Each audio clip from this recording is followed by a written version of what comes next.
పోయిన వారం నేర్చుకున్న వాక్యం వెళ్దాం. దేవుని పరిశుద్ధ నామమునకు మహిమ కలుగును గాక. మనము మెస్సయ్య కీర్తనల నుంచి ప్రియులారా, అనగా కీర్తన గ్రంథములో మెస్సయ్య అనగా రాబోతున్నటువంటి యేసు క్రీస్తు గురించి వ్రాయబడినటువంటి ప్రవచనాల గురించి, ముఖ్యంగా కీర్తన గ్రంథంలో వ్రాయబడిన విషయాల గురించి నేర్చుకుంటూ వస్తున్నాం. కీర్తన గ్రంథంలో యేసు ప్రభు గురించి ఏ రీతిగా ఏమి రాయబడి ఉంది, ఏ రీతిగా అది నెరవేర్చబడింది అన్న విషయాన్ని గురించి మనం గతించిన దినాల్లో దాదాపు 7 కీర్తనలు అనగా మెస్సయ్య గురించి రాసినటువంటి కీర్తనలు మనం ధ్యానించాం. ఇది 8వ కీర్తన అనగా కీర్తన 41 యేసు ప్రభు గురించి వ్రాయబడినటువంటి ప్రియమైన బిడ్డలారా, కీర్తనలో ప్రియులారా 41వ కీర్తనను మనం ధ్యానించాం. ఇందులో ప్రియులారా పోయిన వారంలో మరి కీర్తన ఒక ఉపోద్ఘాతం గురించి నేర్చుకున్నాం.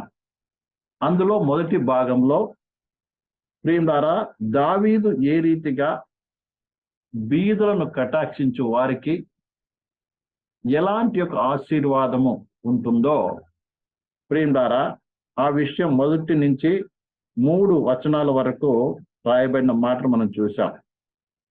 అంటే బీదల పట్ల ఎవరైతే దయ చూపిస్తారో, అక్షరార్థముగా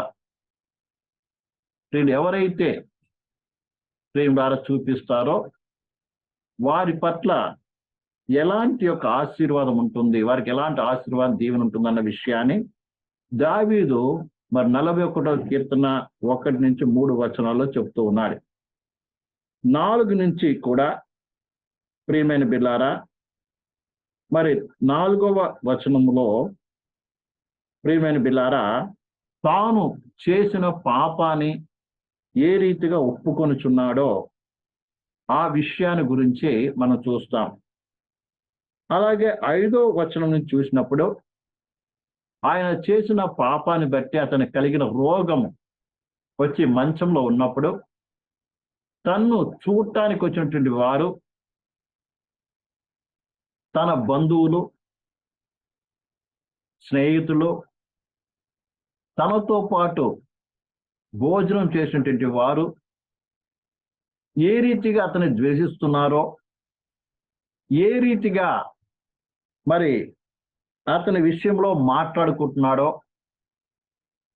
ఇవన్నీ కూడా మరి ప్రియమైన బిడ్డలారా 5వ వచనం నుంచి కూడా ప్రియమైన బిడ్డలారా 10వ వచనం వరకు కూడా మనం చూస్తాం.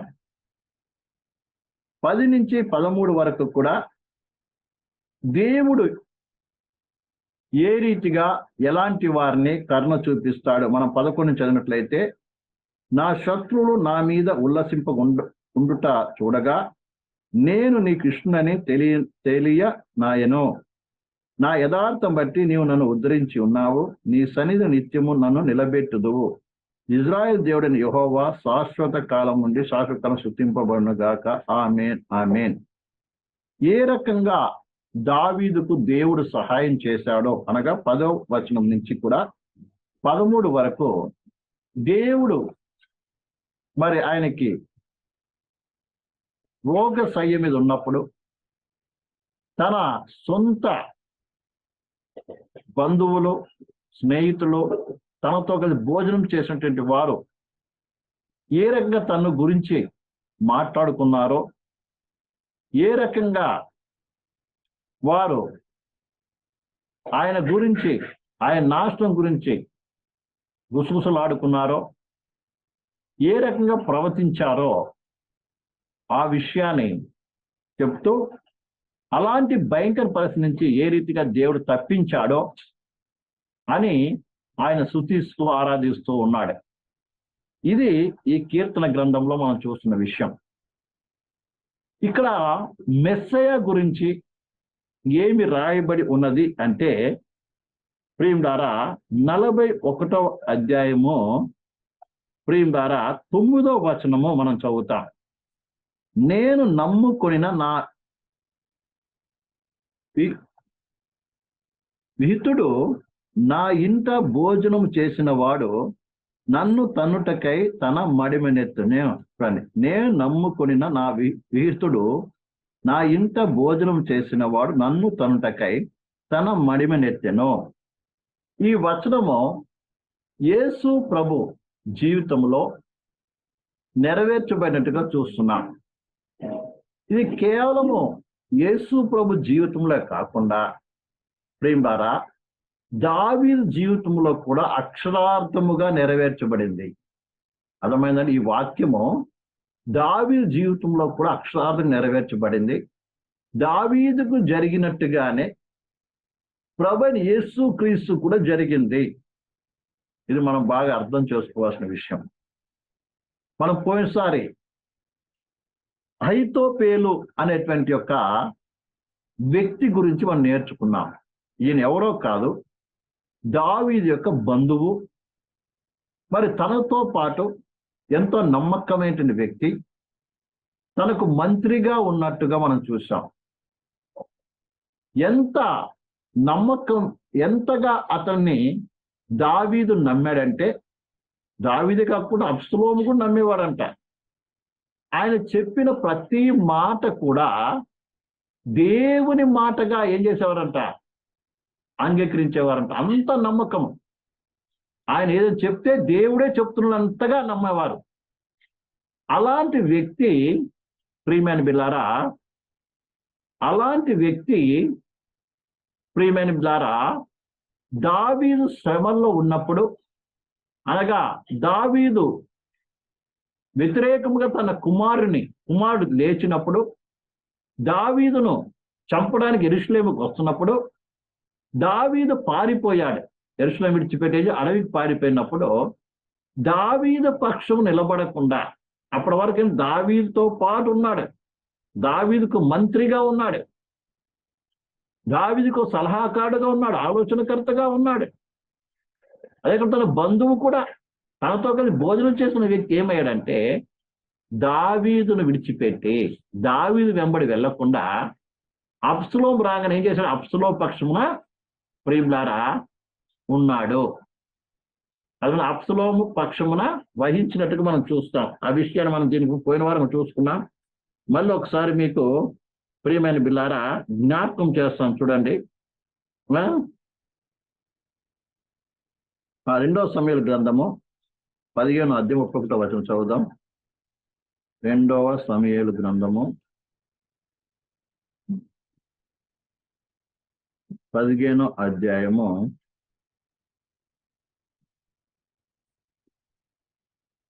31వ వచనం చదువుదాం. అంతలో ఒకడు వచ్చి అబ్షలోము చేసిన కుట్రలో అహీతోపెలు చేరి ఉన్నాడని దావీదునకు తెలియజేయగా, దావీదు యెహోవా అహీతోపెలు యొక్క ఆలోచన చెడగొట్టమని ప్రార్థన చేశాను. ఎవరితో చేరాడండి? అబ్షలోము వైపు చేరాడు. అలా చేరి దావీదును చంపటానికి, దావీదు యుద్ధం చేయటానికి ఏం చేస్తున్నాడు? ఎవరిని పురికొల్పుతున్నాడు? అబ్షలోముని పురికొల్పుతున్నట్టుగా తర్వాత వచనాల్లో మనం చదువుతాం. అయితే దావీదు అతని నిమిత్తం ప్రార్థించాడు, ప్రభువా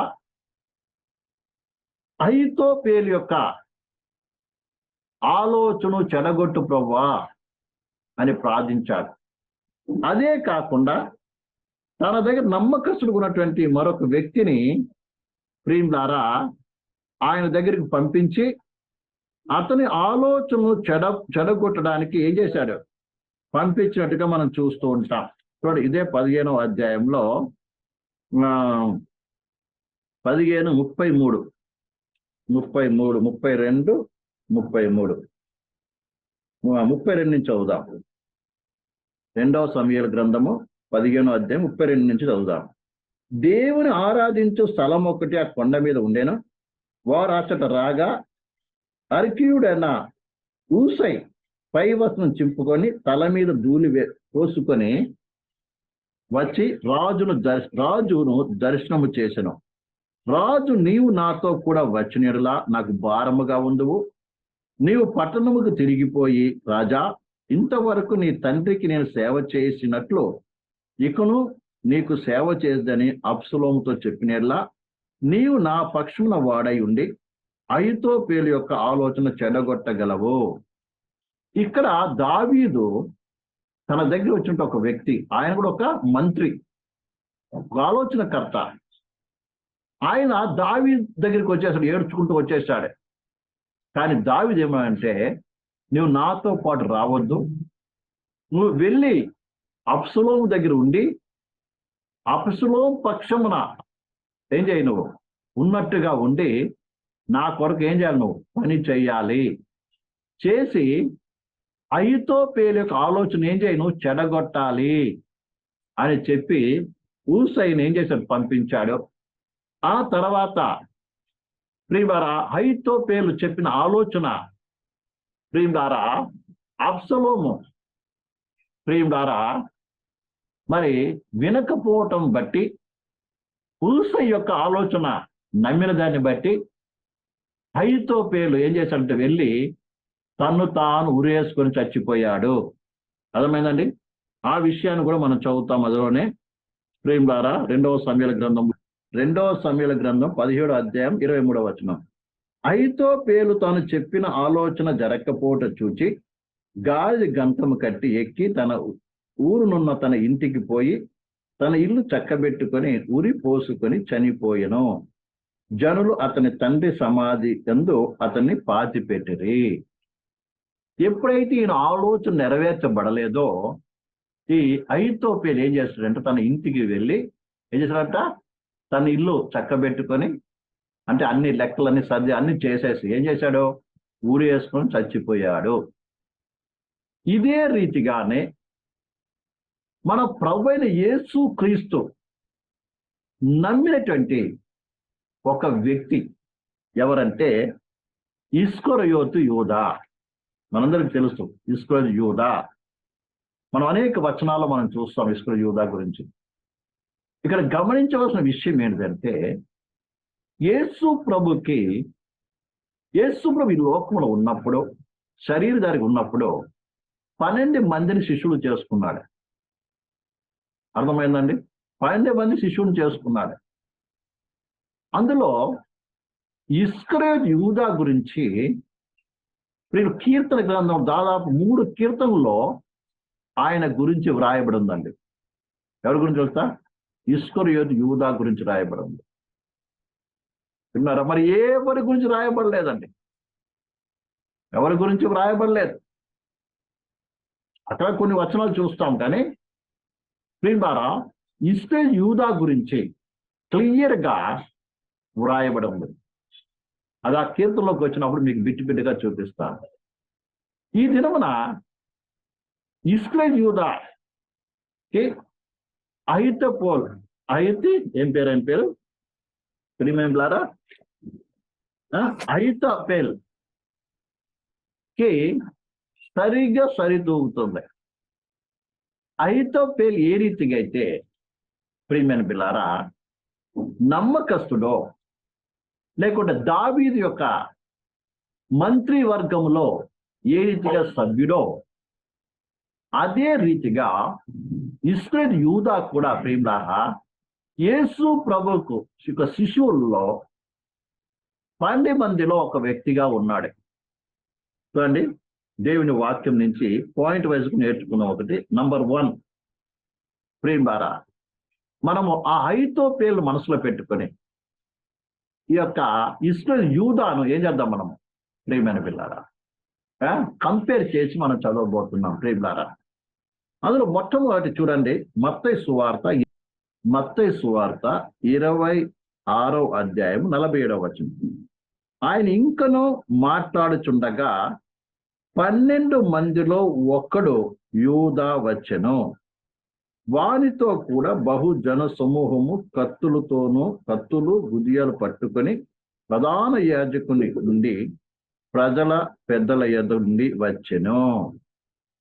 ఇక్కడ ఈ యొక్క దావీదు మంత్రివర్గములో మరి అహీతోపెలు ఉన్నట్టుగానే యేసు ప్రభు యొక్క శిష్యుల గుంపులో ఒకడుగా ఇస్కరియోతు యూదా ఉన్నాడు. మరి అలాగే 10వ అధ్యాయంలో చదివినట్లయితే ప్రియమైన బిడ్డలారా, 10వ అధ్యాయం చదివినట్లయితే ప్రియమైన బిడ్డలారా, 10వ అధ్యాయము 2 నుంచి చదువుదాం.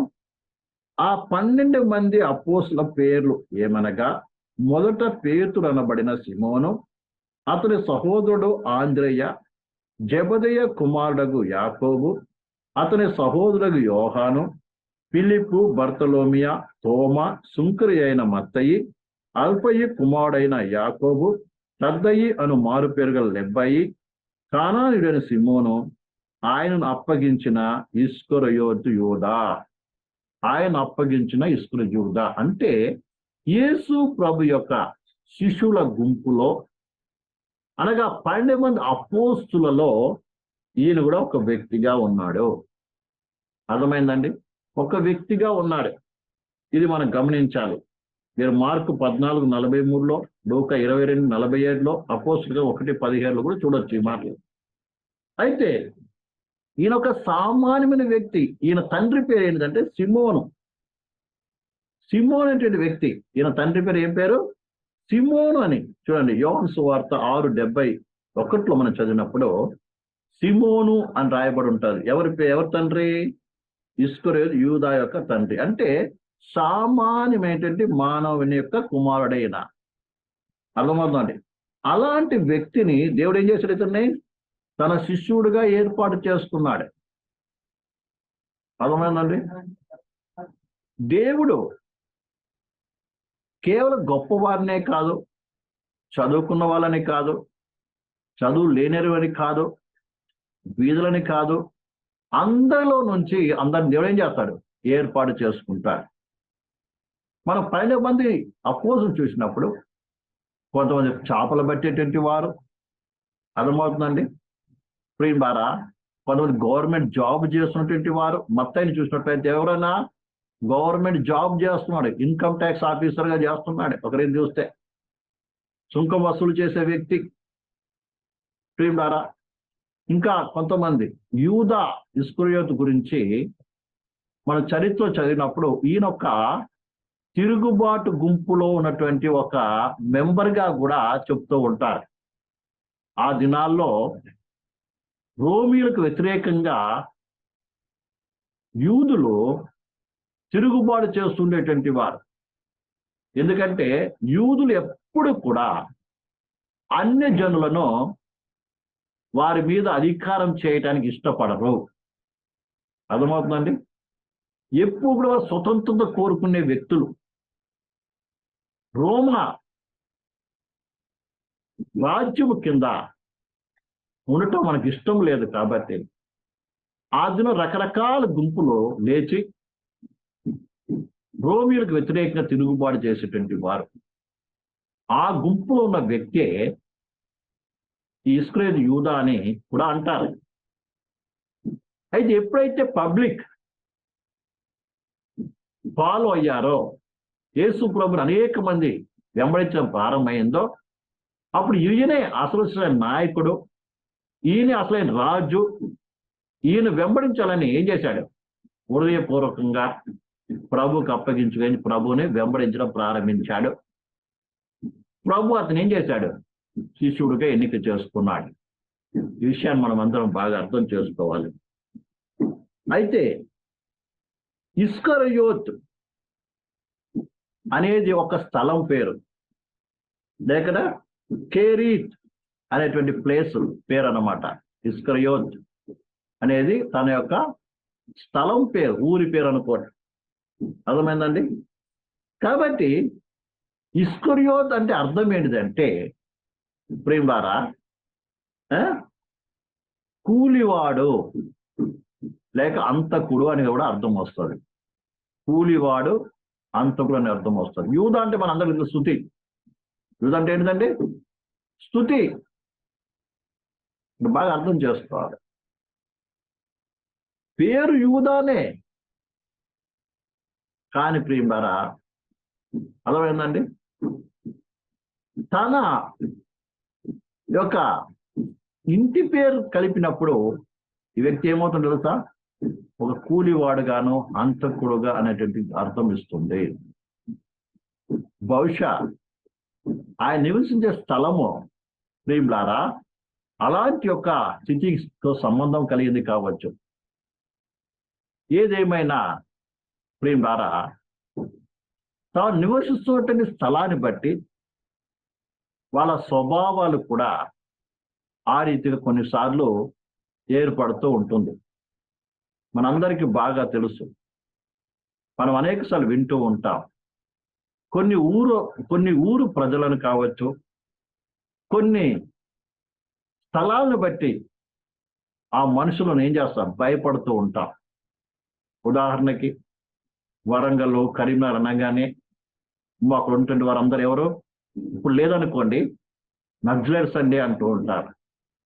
అర్థమైందండి, నమ్మటానికి భయపడుతూ ఉంటారు. అలాగే రాయలసీమ అనగానే అమ్మో ఇక్కడంతా ఫ్యాక్షనిస్ట్ అండి, బాంబులండి, ఇప్పుడు లేవనుకోండి, అలా ఒక ముద్ర పడిపోయి ఉంటుంది. అలాగే వారి ఒక స్వభావము కూడా ఏముంటుంది, అలాగే ఉంటుంది. అలాగే వాళ్ళ మాటలు, వాళ్ళ పద్ధతులు కూడా ఆ రీతికి ఉంటుంది. అర్థమైందండి, కొన్ని ప్లేస్కి వెళ్ళినప్పుడు వారి మాటలు, వారి పద్ధతులు ఏముంటుంది, నెమ్మదితో ప్రేమతో కూడినటువంటి రీతిగా మాట్లాడుతూ ఉంటారు. కొన్ని ప్రదేశం వెళ్ళినప్పుడు వాళ్ళ మాట అంతా కూడా రఫ్గా ఉంటుంది. ఒకరు కొట్టినట్టుగానే, ఒకరు తిట్టినట్టుగానే ఉంటుందండి. అది వాళ్ళ స్వభావం. దాన్ని బట్టి మనం ఏమవుతామంటే అబ్బో ఆ ఊరోళ్ళండి జాగ్రత్తగా ఉండాలి, వారెవరు మంచివారు కాదండి, పలానా ఊరోళ్ళు అయితే మంచి వాళ్ళండి, పలానా వాళ్ళు మంచి వాళ్ళండి, వీళ్ళని మంచిగా ఏం చేస్తాం, మనము నిర్ణయం తీసుకుంటూ ఉంటాం. అదే రీతిగానే ఇస్కరియోతు అనే దానికి అర్థం ఏంటిదంటే ప్రియులారా ఏంటంట, హత్య చేసేటువంటి వాడు, హత్య చేసే వ్యక్తి, లేక కూలివాడు అని అర్థం. ప్రియమైన పిల్లారా, బహుశా ఈయన స్వభావము అలా ఉందేమో, అర్థమవుతుందండి. ఏదేమైనా కూడా ఈ వ్యక్తి యేసు ప్రభు మీద విశ్వాసం ఉంచి ప్రభువుని వెంబడించడం నేర్చుకున్నాడండి. అర్థమైందా, ప్రభువుని ఏం చేయాలి, వెంబడించడం నేర్చుకున్నాడు. అర్థమైందా, బహుశా వాక్యం విని మారుమనసు పొంది ఏం చేశాడు, ప్రభువుని వెంబడించడం నేర్చుకున్నాడు. దేవుని వాక్యం మనం చూస్తాం, దేవుడు అందరినీ ప్రేమిస్తున్నాడు. ఈ దినాల్లో ప్రియులారా ప్రపంచం అనేక మంది ఉన్నారు, రకరకాల ప్రజలు ఉన్నారు. ఇంకా ప్రభు యొక్క వచనాన్ని మనం చూసినప్పుడు, నేను నీతిమంతులు పిలవడానికి రాలేదు, పాపులని పిలవచ్చునని ప్రభు ఏం చేస్తున్నాడు, అందరిని ప్రేమిస్తున్నాడు, పిలుస్తున్నాడు. కాబట్టి ప్రభు వాక్యం విని ఏం చేశాడు, మారుమనసు పొంది ప్రభువుని వెంబడించడం ప్రారంభించాడు. బహుశా ఊరు అంతకుల ఊరు కావచ్చు, మీకు తెలుసో తెలియదో, ఇక్కడే మా యొక్క ఏ ఊరు, మన ఒంగోలు డిస్ట్రిక్ట్ ప్రకాశం జిల్లాలోనే స్టీవెట్పురం అని ఉంటుంది. ఆ ఊరు వింటేనే దేశమంతా అడలు. ఎందుకంటే ఆ యొక్క స్టీవెట్పురం అనేటువంటిది దొంగలకు నిలయమై ఉన్నది. స్టీవెట్పురం దొంగలు చాలా ఫేమస్ అప్పుడు. ఇప్పుడు దేవుని యొక్క అపారమైన కృపను బట్టి అనేక మంది రక్షణ పొంది, అనేక మంది ఆ యొక్క ప్రియమైన బిల్లారా, మరి ఆ యొక్క ఊరి పేరేంటి తెలుస్తా, ఒకప్పుడు అది దొంగలకు నిలయం, అది గజ దొంగలకు నిలయం. పెద్ద పెద్ద గుళ్ళనే దోచేసేవారు. కానీ అక్కడ స్టీవెట్ అనేటువంటి ఒక దైవ సేవకుడు వచ్చి సువార్త ప్రకటించడం ద్వారా ప్రియులారా అనేక మంది ఎవరు మార్పు చెందారు. చివరికి ఆ యొక్క ఊరిని స్టీవెన్పురం అని మార్చారు. స్టీవెన్ అంటే ఒక సేవకుని పేరు అది. ఇప్పటికి మంచి మంచి సేవకులు అక్కడ ఉన్నారు. ఆ దొంగలే మార్చబడి ఏమవుతున్నారు? ప్రియులారా ఉన్నారు. కాబట్టి ఒకప్పుడు ఏమైండేది? స్టీవెన్పురం అనంగానే ఏమవుతుంది? దొంగల ఊరు. ఆ ఊరు పేరు చెప్పగానే వీళ్ళందరూ దొంగలు అనేటువంటి వారు.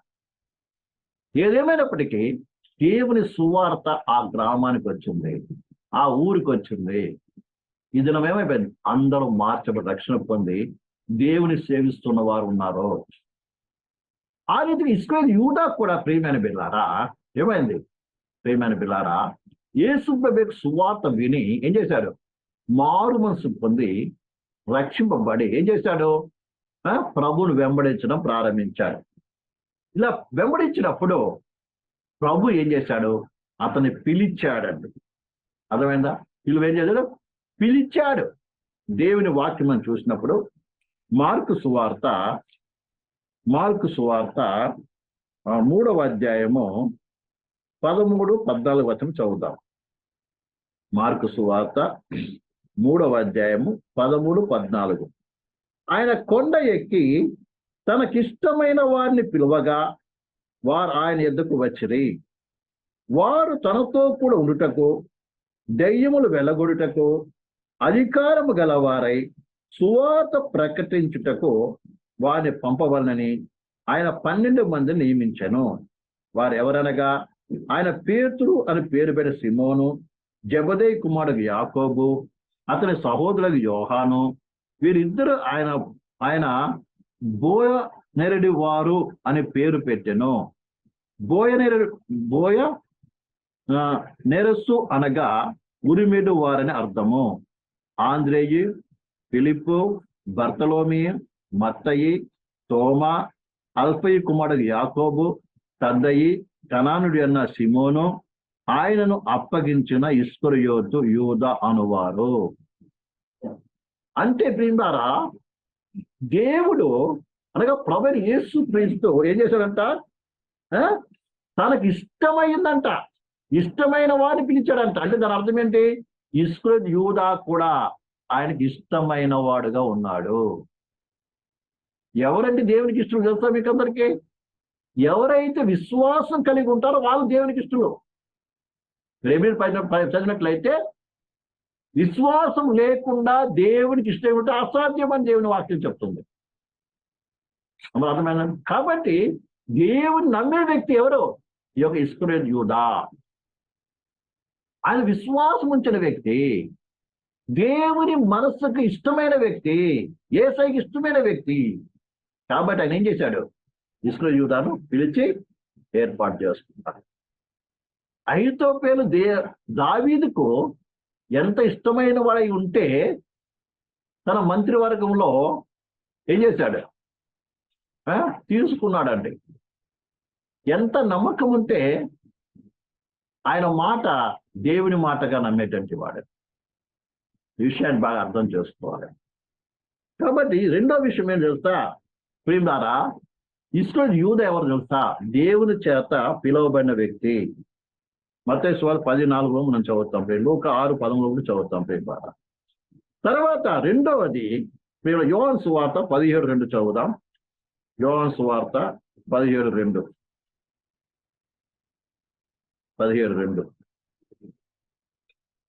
యోహాను సువార్త 17:2.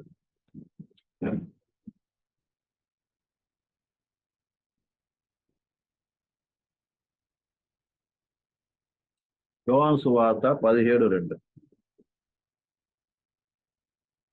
నీ కుమారుడు నిన్ను మహిమపరిచినట్లు నీ కుమారుని మహిమపరచుము. నీవు నీ కుమారునికి ఇచ్చిన వారందరినీ ఆయన నిత్య జీవం అనుగ్రహించినట్లు సర్వ శరీరుల మీదకి ఆయన అధికారం ఇచ్చితివి. రాయమని మాట ఏంటండి? ఈ ఇస్కరియోతు యూదా నిత్య జీవమునకు వారసుడైనటువంటి వాడు. యేసు ప్రభువు నాకు ఇచ్చిన వారు ఎవరు ఇచ్చిన వారు? ఈ శిష్యులు అండి, 12 మంది శిష్యులు. ఏమి ఇచ్చాడు? నిత్య జీవము ఇచ్చాడు అని మనం చూస్తున్నాం. నిత్య జీవం అనుగ్రహమునకు పాత్రులు అని చూస్తున్నాం. ఇస్కరియోతు ఎవరు? నిత్య జీవునికి వారసుడు అండి. మరి అర్థమవుతుందండి. కాబట్టి మొట్టమొదటి ఇస్కరియోతు ఎవరైనా 12 మందిలో ఒక అపోస్తలుడు. రెండోది మనం చూసినట్టయితే ప్రియులారా, ఆయన దేవుని చేత పిలువబడిన వాడు, యేసు ప్రభుని పిలువబడినటువంటి వాడు. మూడవది నిత్య జీవమునకు వారసుడు. అర్థమైందండి. తర్వాత ప్రియులారా, మూడవదిగా యేసు ప్రభు ద్వారా ఏర్పాటు చేయబడిన వ్యక్తి. పిలువబడటమే కాదు, ఏర్పాటు చేయబడిన వ్యక్తి అండి. మత్తయి సువార్త 10:5 చదువుదాం. మత్తయి సువార్త 10:5. మత్తయి సువార్త 10వ అధ్యాయము ప్రియులారా, 10వ అధ్యాయం 5వ వచనం చదివినట్లయితే, యేసు 12 మందిని పంపుచు వారిని చూచి వారికి ఆజ్ఞాపించినది ఏమనగా, అంటే ఇక్కడ విశ్వసుడు ఎవరండి? పిలవడమే కాదు, ఏర్పాటు చేయబడిన వ్యక్తి, నిత్య జీవములకు వారసైన వ్యక్తి. అలాగే ప్రియులారా, పంపబడిన వాడు కూడా, సేవ కొరకు పంపబడిన వ్యక్తి. ఎన్ని విషయాలు చూడండి, ఎంత గొప్ప ధన్యత ఉంటారండి. ఇదే మీరు కూడా, ఈ వాక్యం వింటున్న మీరందరూ కూడా ఎవరు? ఆయనకి ఇష్టకరంగా ఉండాలి. అదే ఒకవేళ నువ్వు యేసయ్య సేవ చేయాలనుకుంటే ఏం కాదు, మొట్టమొదట ఆయన మీద విశ్వాసం కలిగిన వాడిగా ఉండాలి. వింటున్నారండి? అది విశ్వాసం కలిగి ఉండాలి. ఆయన విశ్వాసం కలిగిన వారికి ఉండాలి. ఇంకా మనకు లోతుకు పోతే ప్రతి విశ్వాసి కూడా ఆయన శిష్యుడై ఉండాలి. మీరు శిష్యులు అవ్వాలండి. సంఘం అంటే ప్రియులారా, వీళ్ళు ఆదివారం వచ్చి వెళ్ళిపోయే కాదు. అసలు సంఘంలో ఎవరుంటారు తెలుసా? శిష్యులు మాత్రం ఉంటారండి. అర్థమైందా? విశ్వాసుల యొక్క స్థానం నుంచి శిష్యులు అవ్వాలి. నేను చాలాసార్లు చెప్తాను, విశ్వాసికిని శిష్యులకున్న తేడా. విశ్వాసి ఏం చేస్తాడు? కేవలం నమ్ముతాడు. దేవుడు చెప్పిన బోధన ఏం చేస్తాడు? నమ్ముతాడు. అవును, దేవుడు ఇది చేస్తాడు, అది చేస్తాడు, గొప్ప దేవుడు, అది ఇది అన్ని నమ్మకం ఉంటుంది. శిష్యుడు ఏం చేస్తాడంటే, యేసు ప్రభు ఏ స్థానంలో ఉంటే ఆ స్థానంలో ఉంటాడు, ఎక్కడ ఉంటే అక్కడ ఉంటాడు. అంటే యేసు ప్రభు నడిచిన దారిలో నడుస్తాడు. యేసు ప్రభు తను ఏ రీతికి నడిపిస్తే ఆ రీతికి నడుస్తానికి సిద్ధపడిన వాడే శిష్యుడు. అర్థమైందా? వింటారండి? శిష్యుడు ఎవరు? యేసు ప్రభు వెంబడి అనేక మంది ఆయన చెప్పిన మాటలు విశ్వసించారు. కొలలుగా యేసు ప్రభు వెంబడించారు. అద్భుతాల కొరకు, స్వస్థతల కొరకు, రకరకాల దాని కొరకు యేసు ప్రభు నమ్ముకున్న వారు చాలా మంది ఉన్నారు. కానీ కేవలం 12 మంది మాత్రమే ఆయన శిష్యులుగా ఉండి ఏం చేశారు? ఆయన వెంబడించారు. తమ సుఖాన్ని, తమ ఆనందాన్ని, తమకు అన్ని విడిచిపెట్టి యేసు ప్రభు ఎక్కడ ఉంటే అక్కడ ఉంటాం. యేసు ప్రభు నన్ను ఎక్కడ పడుకోబెడితే అక్కడ పడుకుంటా. యేసు ప్రభు నాకు ఏమి ఇస్తే అది తింటాను, ఏది ఇస్తే ధరించుకుంటా, ఎక్కడ ఉండమంటే అక్కడ ఉంటాను. అర్థమైందండి? యేసు ప్రభుతోనే ఉంటాను అని వారు యేసు ప్రభుతో ఉండేటువంటి వారు. అందుకే రాయబడిన మాట, తనతో ఉండటానికి కొరకు పిలిచాడంట. అర్థమైందండి? తనతో ఉండటం కొరకు. వీళ్ళు ఎంతమంది తనతో పాటు ఉన్నారు చెప్పండి? యేసయ్యతో పాటు ఎంతమంది ఉన్నారు? ఆయన బోధ నిత్యం వింటూ, ఆ బోధకు తమ తాము సమర్పణ చేసుకుంటూ, ఆయన అడుగుజాల్లో నడుస్తూ, నేను యేసయ్యతో పాటు ఉన్నాను, యేసయ్య అడుగుజాలు నడుస్తున్నాను, యేసయ్య ఎక్కడ ఉండమంటే అక్కడ ఉన్నాను, నేను యేసయ్య చిత్తాన్ని నేను వెంబడిస్తున్నాను, యేసయ్య చెప్పిందే చేస్తున్నాను, యేసు ప్రభుకు నాకేమైంది సరి అయిన ఆయన నాకు దగ్గర సంబంధం కలిగి ఉన్నాను. ప్రియమైన సహోదరి సంఘం అంటే ఆయన శరీరం అంటే అర్థం ఏంటిది? పరిపూర్ణంగా ఆయనతో కనెక్ట్ అయినటువంటిదే సంఘము. అందుకే సంఘాన్ని శరీరంతో పోల్చాడు. యేసు ప్రభు శరీరంతో పోల్చాడు. కాబట్టి ఈ రాత్రికాల సమయంలో దేవుని వాక్యం వింటున్న ప్రతి యవనస్తురాలు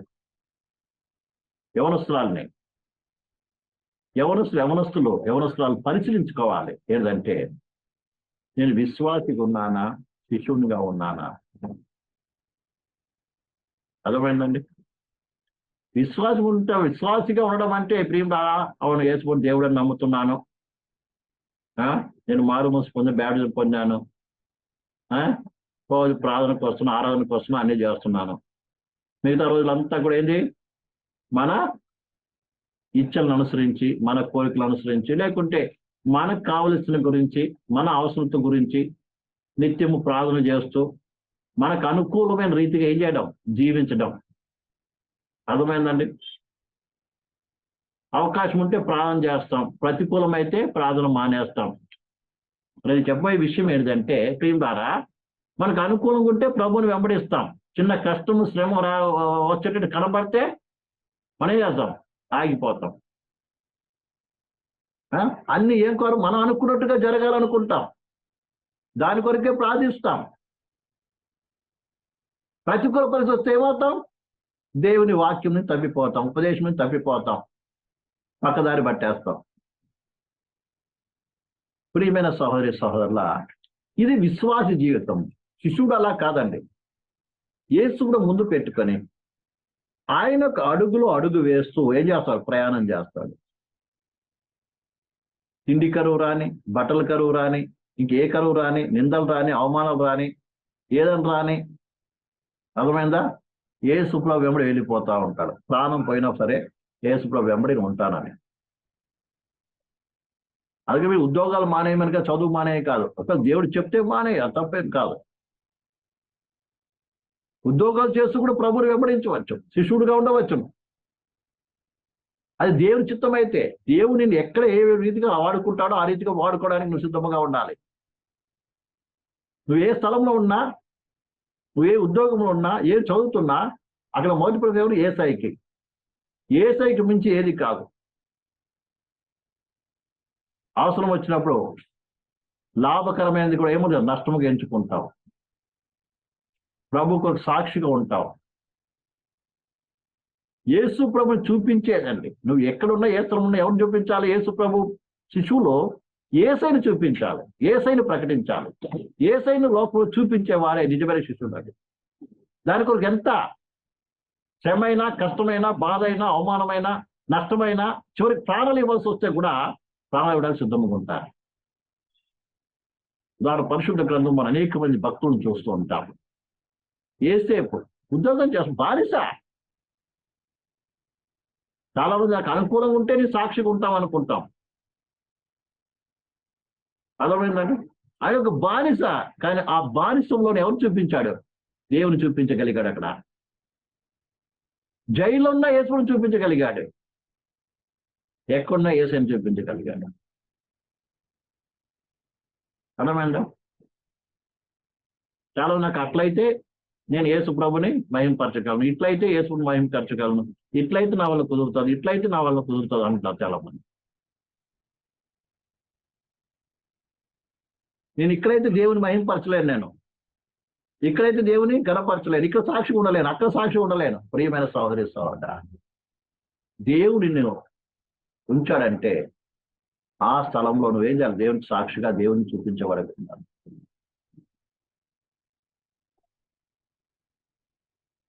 దానియేలు సబ్జెక్ట్ మైదుకు అబ్దుల్ ఎవరంటే మహా చక్రవర్తి దగ్గర ఉద్యోగం చేస్తున్నారు.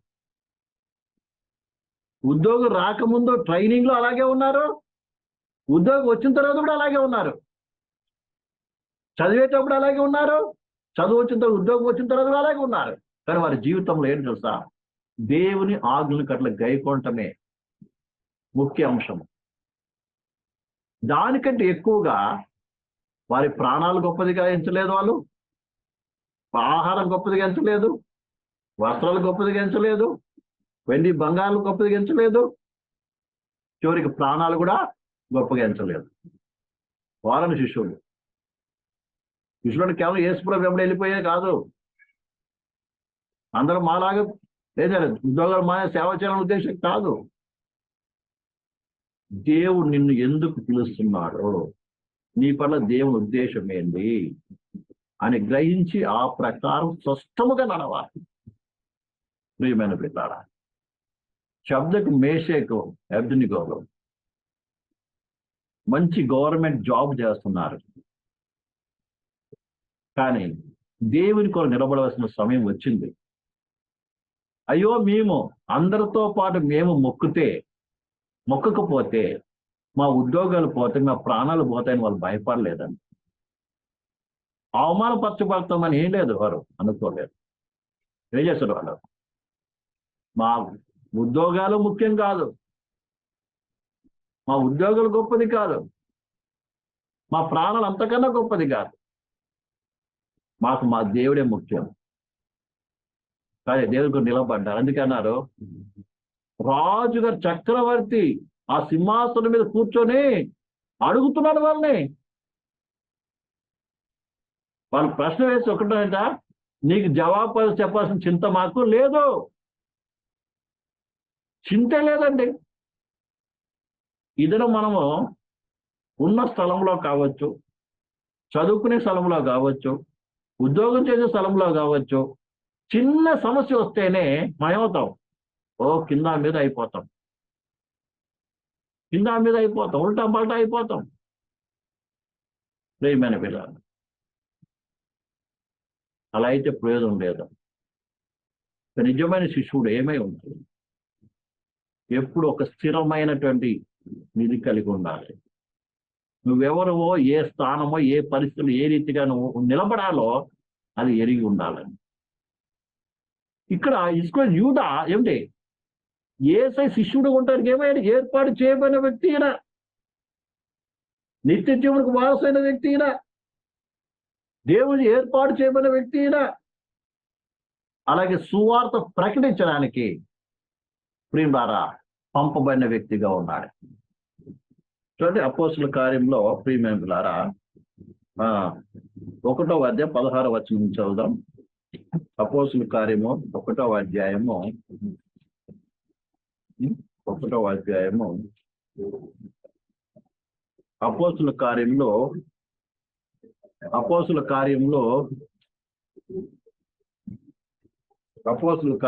1వ అధ్యాయము ప్రియులారా 16వ వచనం చదువుదాం. సహోదరులారా, యేసును పట్టుకొనిన వారికి త్రోవ చూపిన యూదాను గూర్చి పరిశుద్ధాత్మ దావీదు ద్వారా పూర్వం పలికిన లేఖనం నెరవేరవలసి ఉండెను. అతడు మనలో ఒకటిగా ఎంచబడిన వాడై ఈ పరిచర్యలో పాలు పొందెను. ఎవరితో పాడంట? అపోస్తులు 12 మందిలో ఈయన ఒక్కడు. పేతురు, యోహాను, యాకోబులు మిగతావారు ఏర్పాటు చేసుకున్నట్టుగా ఈయన కూడా ఏర్పాటు చేయబడిన వ్యక్తి, పరిచయంలో పాలు పొందిన వ్యక్తి అండి. అర్థమైందా? ఇదే విషయం కీర్తనలో కూడా 109:8 కూడా రాయబడింది. కీర్తన 109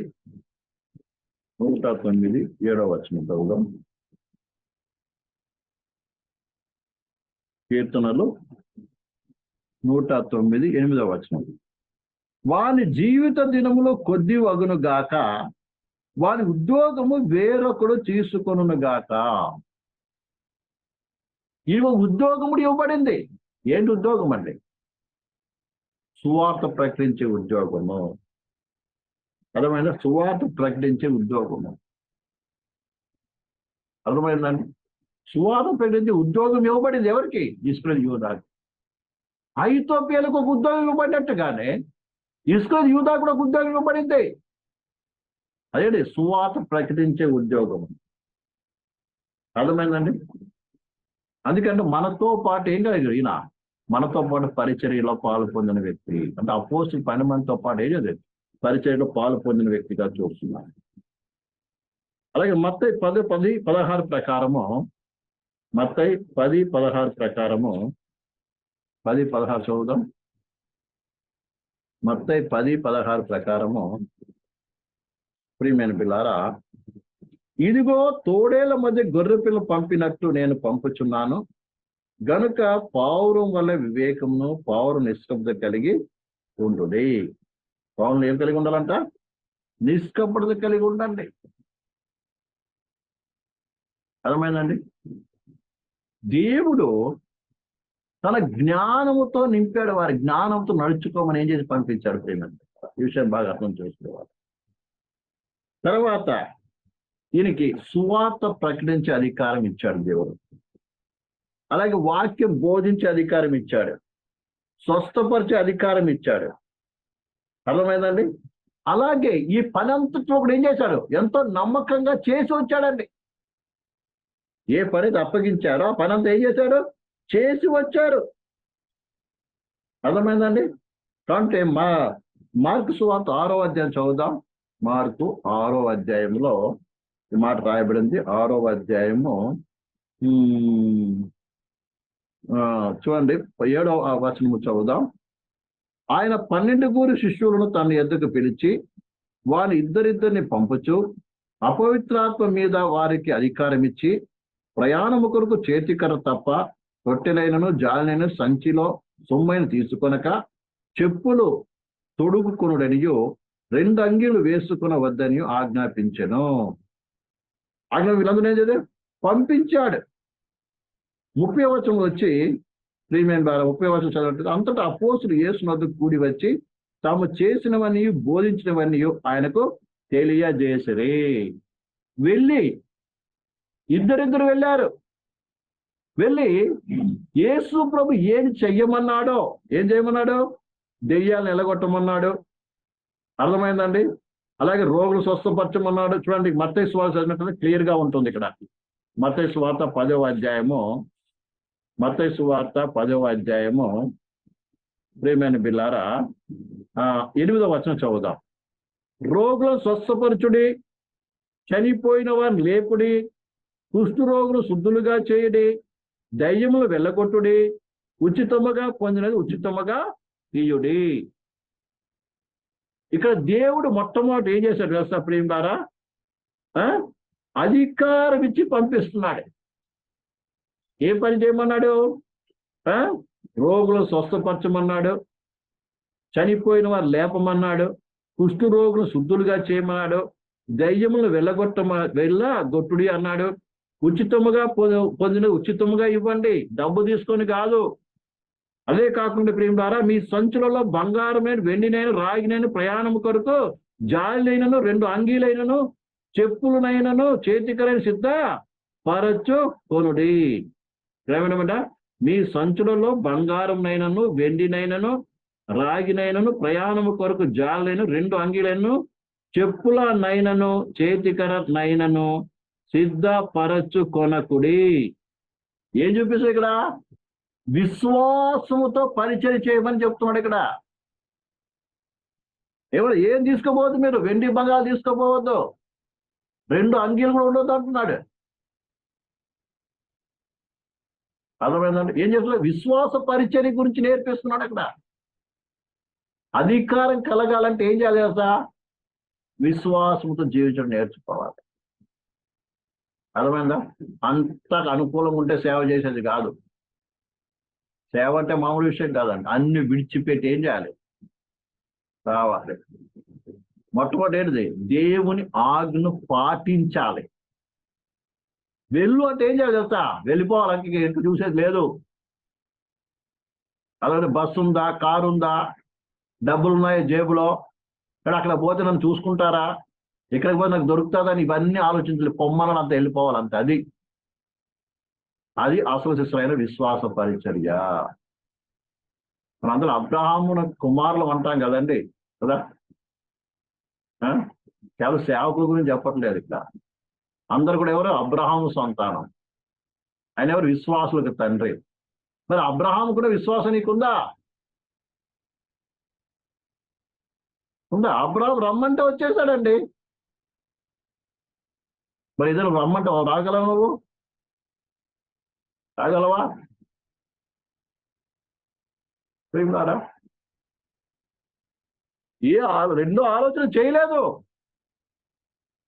ఇదను ఒక్క మాట గైకొనడానికి 10 ఆలోచనలు చేస్తాం మనం. దేవుడు ఈరోజు మాట్లాడాడు నీతో. అదే ఆదివారం చర్చికి వచ్చావు, దేవుడు నీతో మాట్లాడాడు. మాట్లాడితే దాన్ని గైకొనడానికి ఏం చేస్తాం? ఎన్నెన్ని ఆలోచనలు చేస్తామో. చివరికి అంటాం, మా వల్ల కావట్లేదండి, మేము ఆ రీతికి జీవించలేకపోతున్నామండి. కారణం, ఎందుకు జీవించలేవు? నీకున్న అభ్యంతరం ఏమిటి? ఆ వాక్యానికి వ్యతిరేకమైన స్వభావం నీలో ఉంది. దాన్ని విడిచిపెట్టడానికి, దాన్ని జయించడానికి నీకు మనసు లేదు. ఎందుకంటే అలా నడిస్తే ఏమవుతుంది నీకు? కొన్ని కష్టాలు, శ్రమలు, నిందలు, బాధలు, కొన్ని ఆశలు, కోరికలు ఏం చేయాలి? నువ్వు విడిచిపెట్టవలసి వస్తుంది. అందుకని ఏం చేస్తామండి? 10 ఆలోచన చేస్తాం. మళ్ళీ చేసాయ్యా, నేను పాపినయ్యా, అమ్మ మేము అలా లేదమ్మయ్యా, అదయ్యా, ఇదయ్యా. అలాగే ఏమంటాం, మాకు అర్హత లేదండి, అలా ఉండలేకపోతున్నామండి అని ఏం చేస్తాం? పాట పాడతాం. నేను చెప్పే విశ్వాసుల గురించి ప్రియమైన పిల్లారా, అదే నువ్వు నిజమైన విశ్వాసమే తెలియదు. 100 గారు 106 గారు ప్రభు ఈరోజు చెప్పాడు, ఆ ప్రకారం నడుస్తాడు. దానిపై విరిగి నలిగిన మనసు ఏం చేయాలి? ప్రార్థన నీ జీవితాన్ని అప్పుడు సమర్పణ చేసుకుంటా. అది సమర్పణ. యేసు ప్రభు తన శిష్యుడికి ఏం చేయించాడు? అధికారం ఇవ్వటమే కాదు, విశ్వాసగా నడిచే అనుభవం చూపించాడు. అలాగే రక్షణ పొందిన ప్రతి విశ్వాసం, అందుకంటే నీతిమంతుడు విశ్వాస మూలముగా జీవించును. విశ్వాస మూలముగా జీవిస్తాడు. ఎవరు? విశ్వాసం. ఇతను విశ్వాసం లేదండి. విశ్వాసం ఏం లేదు, విశ్వాసం లేదు. కానీ ఏదో ఉన్నామంటే బ్రతికున్నాం, వస్తాం చర్చికి, వాక్యం వింటాం, వెళ్ళిపోతాం. ఏం వింటున్నామో కూడా మనకేం లేదు, మనసుగా ఉండదు. పోయిన ఆదివారం ఏం చెప్పారంటే ఈ ఆదివారం గుర్తుకుండదు. అర్థమైందండి? కాబట్టి ఇది ఏంటిది? శిష్యుని జీవితం కాదు. అదే విషయానికి వద్దాం ప్రేమ. ఈ ఇశ్రాయేలు యూదా ఏమై ఉన్నాడంట? ఈ అన్ని అధికారులు పొందినవాడు. అలాగే విశ్వాస పరిచయలు ఏం చేస్తాడు? ఏమి చెప్పగానే ముందుకు వెళ్ళేటట్టు వాడు. అర్థమైందండి? అలా జరిగించిన వ్యక్తి తిరిగి ఏం చేశారు? మళ్ళీ వెళ్ళి మళ్ళీ తిరిగి వచ్చారండి. చేసి వచ్చి చెప్పారు యేసు ప్రభుకి, నాకు మార్చో చదువుతున్నప్పుడు. ఇవన్నీ ఎవరు పాల్గొ? ఇశ్రాయేలు యూదా. ఏ రీతిగా అయితే దావీదుకు అహీతోఫెలు ఏ రీతిగా అయితే సన్నిహితుడిగా ఉన్నాడో, అదే రీతిగా యేసు ప్రభుకి ఇశ్రాయేలు యూదా కూడా ఏమైనాడు? అంత సన్నిహితంగా ఉన్నాడు. విషయాన్ని బాగా అర్థం చేస్తుంది. కానీ తర్వాత దేవుని విరోధయ్యాడు, యేసయ్యను అమ్మేశాడు. ఆ విషయం తర్వాత ఇంకా చాలా విషయాలు ఉన్నాయి ఆయన గురించి మాట్లాడవలసింది. కాబట్టి సమయం లేదు, కాబట్టి ఇతను ముగిస్తున్నాను. ఇతను ఒక్కటే మనం నేర్చుకోవాల్సింది, దావీదుకు అహీతోఫెలు ఏ రీతిగా సన్నిధి ఉన్నాడు, అదే రీతిగా ఇశ్రాయేలు యూదా కూడా యేసయ్యకు సన్నిహితంగా ఉన్నాడు. ఎందులో ఉన్నాడంటే ఆయన మొట్టమొదటి సామాన్యుడి వ్యక్తే, కానీ ఆయన ఏమయ్యాడు? యేసు ప్రభు యందు విశ్వాసం నుంచి ఆయన మాట విని మారు మనసు పొంది అనిజనుడు వెంబడించిన వ్యక్తిగా చూస్తాడు. రెండవది, యేసు ప్రభు చేత పిలువబడిన వ్యక్తిగా చూస్తాడు. మూడవదిగా నిత్య జీవమునకు వారసుడుగా మనం చూస్తాం. నాలుగవది తింబారా, యేసు ప్రభు ద్వారా శిష్యుడుగా ఉండటం కొరకు ఏర్పాటు చేయబడిన వ్యక్తిగా మనం చూస్తాం. ఐదవది, యేసు ప్రభు యొక్క పరిచర్య చేయటం కొరకు అభిషేకింపబడిన వ్యక్తిగా మనం చూస్తాం. ఆ తర్వాత ఆయన సువార్త ప్రకటించడానికి, రోగులు స్వస్థపరచడానికి, దెయ్యాలు వెలగొట్టడానికి, చనిపోయిన వాళ్ళు లేపడానికి, ప్రియులారా, అన్ని అధికారాలు పొందినటువంటి వ్యక్తి, అభిషేకమైన వ్యక్తిగా చూస్తాం. అదే కాకుండా విశ్వాస పరిచర్య జరిగించిన వ్యక్తిగా మనం చూస్తాం. ప్రియులారా, ఈ రీతిగా ఈయన సువార్త యేసై చెప్పినట్టుగా వెళ్ళి పరిచర్య చేసి వచ్చిన వ్యక్తిగా మనం చూస్తాం. ఇన్ని లక్షణాలు కలిగిన వ్యక్తులు. అహీతోపెలు ఏ రీతిగా దావీదు దగ్గర ఉన్నాడో ఆ రీతిగా యేసయ్య దగ్గర ఇక్కడ చూద్దా కూడా ఉన్నాడు. కానీ చివరికి పతనం అయిపోయాడు. ఏ రీతిగా అయితే అహీతోపెలు ప్రియమైన పిల్లలు, దావీదు శ్రమలో ఉన్నప్పుడు ఏ రీతిగా అయితే అతన్ని విడిచిపెట్టి తను చంపడానికి ప్రయత్నం చేస్తాం తన కుమారుడు ఏంటంటే అబ్షలోము వైపు మళ్ళాడు. అదే రీతిగా ఇశ్రాయేలు యూదా కూడా ప్రియులారా ఏమయ్యాడు? యేసయ్యకి విరోధమై యేసును అప్పగించడానికి విరోధులతో ఏం చేయవాడు? విరోధులతో ప్రియులారా విరోధులతో ఏమయ్యాడు? సంబంధం ఏర్పాటు చేసుకుని ప్రియులారా యేసు గురించి చంపడానికి ఏం చేశాడు? ప్రియులారా మరి యేసు ప్రభువుని చంపడానికి అప్పగించిన వారిగా మనకు కనబడతారు. ప్రియ సహోదరి సహోదరు, ఇదే ప్రభు నిన్ను కూడా పిలిచాడు, ఏర్పాటు చేస్తున్నాడు, నిత్య జీవనకు వారసుడిగా చేశాడు. ఆయన శిశువు ఉండాలని కోరుకుంటున్నాడు. చక్కటి విశ్వాస జీవితాన్ని విడిచిండొచ్చు అని మంచిగా ఉంది. కానీ అహీతోపెలు వ్యతిరేకమైనట్టుగా ఒకవేళ మన జీవితంలో ఎట్లా వ్యతిరేకమైన భావం ఉందో పరిశీలన చేసుకోవాలి. అందుకే దేవుడు చెప్తుంది, మీలో ఎవరైనా చేదైన వేరు మోచటం వలన మీరు అనేక అపవిత్రులు పైపోతారేమో ఏం చేయండి, మిమ్మల్ని పరీక్ష చేసుకోండి, పరీక్ష చేసుకోండి అని దేవుడు వారికి చెప్తుంది. యూదాలో ఎలాంటి చేదు వేరు వచ్చిందో తర్వాత మనం నేర్చుకోవాలి. అలాంటి పరిస్థితి రాకూడదు. అందుకే అంటున్నాడు దావీదు, నాతో నా మిత్రుడు నా స్నేహితుడు నాతో కలిసి భోజనం చేసిన వాడు నన్ను తండ్రికి మడిమే ఎత్తున నడుపుగా.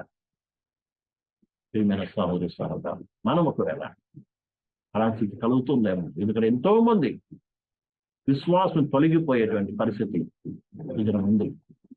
కాబట్టి అలాంటి దౌర్భాగ్య స్థితి నుంచి మనం తప్పించాలి. ప్రభుకి ఇష్టకరంగా ప్రభు హృదయపూర్వకంగా ప్రేమించేవారు మనం అటువంటి ఒక చేదైన వేరు ఏదైనా కావచ్చు, దాని నుంచి మనము ప్రేమ విడుదల పొందుతుంది. మనం పరిశీలన చేసుకోవాలి. మరొక చోట దేవుని వాక్యం రాయబడింది, జీవము గల దేవుని విడిచిపోనట్టి విశ్వాసం లేని దుష్ట హృదయము మీలో ఒకవేళ ఉన్నాయని మీరు పరిశీలన చేసుకోండి. ఎంతో మంది యేసుని వెంబడించారు, కానీ శ్రమ కష్టము వ్యతిరేక పరిస్థితి వ్యతిరేక ఆలోచన వచ్చినప్పుడు తాము యేసుని విడిచిపెట్టి వెనక్కి వేశారు. అలా వెళ్ళిపోయే మనసు ఒకవేళ మనం ఉందో మనం పరిశీలించుకోవాలి. అలా కాకుండా హృదయపూర్వకంగా ప్రభుత్వం సమర్పించుకున్నాను. ప్రభు ఈ వాక్యం దీవించగా అందరం మోకరిద్దాం, కళ్ళు మూసుకుందాం. అందరం మోకరిద్దాం, కళ్ళు మూసుకుందాం. దేవుని వాక్యం విన్న ప్రియ సహోదరి సహోదరా, ఈ రాత్రి కాల సమయంలో దేవుని వాక్యం మనం ముందుకు వచ్చింది. 41వ కీర్తనలో దావీదు ఒక జీవితంలో కలిగిన ఒక ముఖ్యమైన ఘటన గురించి రాయబడింది. అలాంటి ఘటనే యేసయ్య జీవితంలో కూడా జరిగింది. అదే దావీదు అహీతోపెలు మధ్య జరిగిన సంఘటన. అదే రీతిగా యేసయ్యకు ఇశ్రాయేలు యూదాకు మధ్యలో జరిగిన సంఘటన. దావీదుకి ఎంతో సన్నిహితుడు, నమ్మకమైన వాడు, ఒక మంచి ఉద్యోగం కలిగినటువంటి వాడు. అలాంటి వ్యక్తి దావీదుకు వ్యతిరేకంగా దావీదు పట్టివ్వడానికి, దావీదుని చంపడానికి దావీదు వ్యతిరేకులతో చేతులు కలిసిన వాడు కనబడతాడు. అదే రీతిగా మన ప్రభువైన యేసుక్రీస్తు ద్వారా పిలువబడి ఏర్పాటు చేయబడి పంపబడి పరిచర్యలో పాలు పొందినటువంటి వ్యక్తి దేవుని యేసు ప్రభువును అప్పగించడానికి యేసు ప్రభువును అప్పగించడానికి విరోధముగా మార్చబడిన వ్యక్తిగా మనం చూస్తాం. ప్రియమైన సహోదరి సహోదరులారా, యవనస్తులారా, మనం ఏ రీతిగా ఉన్నాం? ఆరంభంలో మనం చక్కగా ఉండొచ్చు, కానీ పరిస్థితులు వ్యతిరేకమైన మన అనుకులు జరగనప్పుడు మనం కూడా దేవుని విడిచిపెట్టిపోయేటువంటి దుష్టవృత్యం భ్రష్టవృత్యం ఉంటుందండి. ప్రియమైన సహోదరి, దేవుని విశ్వాసం కోని పరిస్థితిలో ఉంటాం మేము. మనం పరిచయం చేసుకుందాం, మన విశ్వాసం లోపాన్ని సరి చేసుకుందాం. దేవుని విడిచిపోనట్టే భ్రష్టవృత్యం వెనక వేసిన భ్రష్టవృత్యం దుష్టవృత్యం ఒకరు ఉన్నట్లయితే దాన్ని తొలగించుకో, మనం మన ప్రభు చేతికి అప్పగించుకోం. పూర్వం జీవితం విశ్వాసములో నిష్కపటమైన విశ్వాసం ప్రభుని సేవించడానికి, నిష్కపట ప్రేమతో ప్రభు ఇచ్చినడానికి ఉపానుగ్రహించాలి. పరిశుద్ధాత్మను అప్పగించుకోండి. తిరిగి నలిగిన మనసుతో ప్రార్థిద్దాం, సరి చేసుకుంది ప్రార్థన చేస్తుంది. స్తోత్రం తండ్రి, మహోన్నతుడ, మహాపరిశుద్ధ జీవుల తండ్రి, ఈ రాత్రికాల సమయంలో ప్రభు దావీదు అలాగే అహిత్యోపేలు జీవితంలో జరిగిన సంఘటన గురించి ముందు పెట్టాం. అదే రీతిగా నీ జీవితంలో కూడా ప్రభు జరిగిన కార్యం గురించి నేను మా జీవితంలో ఇష్టం జీవితంలో ఉండకుండా అయ్యా పూర్ణ హృదయంతో నేను విశ్వాసం ఉంటుంది. విశ్వాసం వేరు పాడిన వారం నీలో నిలిచి నీకు ఫలించే వారిని ఇసుక యూదావంటి భ్రష్ట హృదయం దుష్ట హృదయం మనం లేకుండా తీసివేసి పాలన నడిపించాం. ఈ శిష్యులకు గారిని వెంబడించే భాగ్యం నడిపించుకుంటాం, జరిగించగలి ప్రజలు కొద్దిగా దీవించగలం. పాలనలోను చదువులోను అన్ని విషయాలు మహిమకరంగా నీ సంఖ్యల ప్రకారం వీళ్ళు జీవించడానికి నీ శిష్యులుగా ఉంటే నేను మహిమపరచడం సహాయం నడిపించడం. జాతీయ గురించి ప్రతి ఒక్కరిని అసలు సమస్య మన తల్లి అయిన దేవుని ప్రేమియు కుమారుడైన యేసు మన తల్లి అయిన దేవుని ప్రేమియు కుమారుడైన యేసుక్రీస్తు ప్రభువు పరిశుద్ధాత్మిక అన్యోన్య సహవాసం ఇవన్నీ మందిరంలో ఒక సకల పరిచయం కూడా చెప్తారు. అందరికి కూడా యేసుకృష్ణ వందనం.